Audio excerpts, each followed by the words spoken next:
Olá! Hoje a gente vai mergulhar num clássico, né? A Lei do Triunfo, do Napoleão Hill. Um livrão. E pensar que ele levou mais de 20 anos pesquisando, né? Analisando gente como Ford, Edison, Carnegie, gigantes. Pois é, e a promessa central é forte. O sucesso, o triunfo não é sorte, é método. Ele basicamente tentou criar um mapa, uma filosofia prática para isso. Exatamente. É como um guia, sabe? Para entender e usar as forças que já existem por aí. Hill batia muito na tecla que o poder de verdade vem do conhecimento organizado e coordenado, importante dizer. Sim, não basta saber, tem que ter essa organização. E tudo começa com o que ele chamou de mastermind. A primeira lição, achei essa parte fascinante. É fundamental na obra dele. Porque não é sobre ser o gênio solitário, né? Pelo contrário, é sobre a química mental que rola quando duas ou mais mentes se juntam em harmonia com um objetivo em comum. Ele cita muito Edison, Ford, Firestone, a dinâmica entre eles. É quase como se criasse uma terceira mente, invisível, mas muito mais potente que a soma das partes individuais. Uma sinergia, né? Isso, sinergia.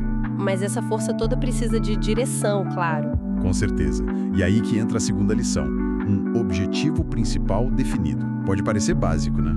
Mas o Hill insiste demais nisso. E como insiste? Você precisa saber exatamente o que quer. Cristalino.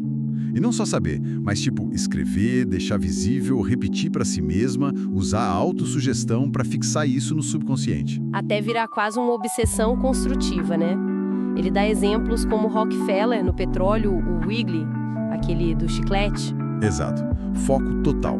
É transformar o desejo em um plano dominante mesmo, que guia tudo. Tá, então temos a união de mentes, o alvo claro. Mas para agir, falta a confiança em si mesmo. A terceira lição. Essencial. E aqui ele entra num ponto bem interessante. Dominar os 6 medos básicos. Ele lista 6, né?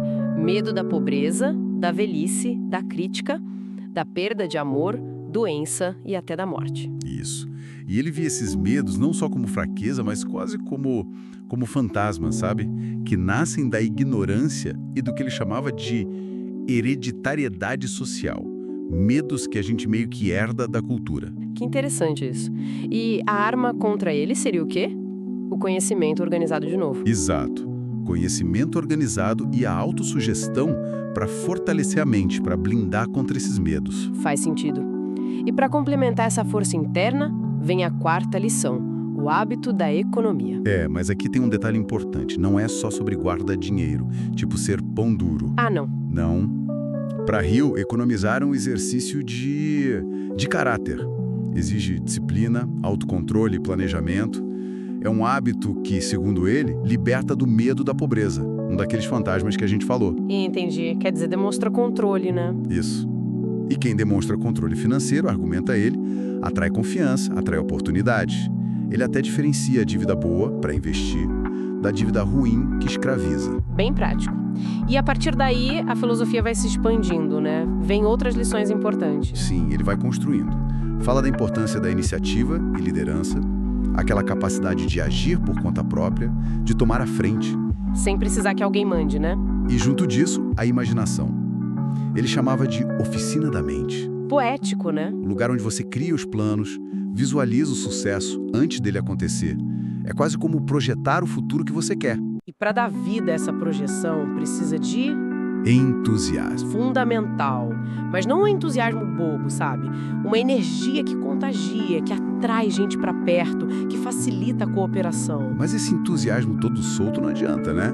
Precisa de autocontrole. Exato. A habilidade de direcionar essa energia, as emoções, os pensamentos. Não se deixar levar por impulso ou raiva. É o leme, né? Boa analogia. E tem mais 2 ideias de interação que eu achei bem marcantes.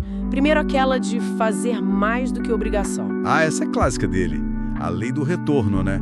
Ele não via como ser explorado, mas como um investimento em si mesmo, para se destacar, mostrar valor. E atrair promoção, reconhecimento. Faz sentido. E a outra? A tolerância. Ele dizia que preconceito e intolerância, isso atrapalha o raciocínio claro, limita a visão, impede a colaboração totalmente. mente aberta para poder pensar direito e trabalhar com os outros. E no fim das contas, para amarrar tudo isso, A regra de ouro, né? exatamente, tratar os outros como você gostaria de ser tratado. É a base ética para tudo funcionar, para a confiança existir, para o mastermind dar certo.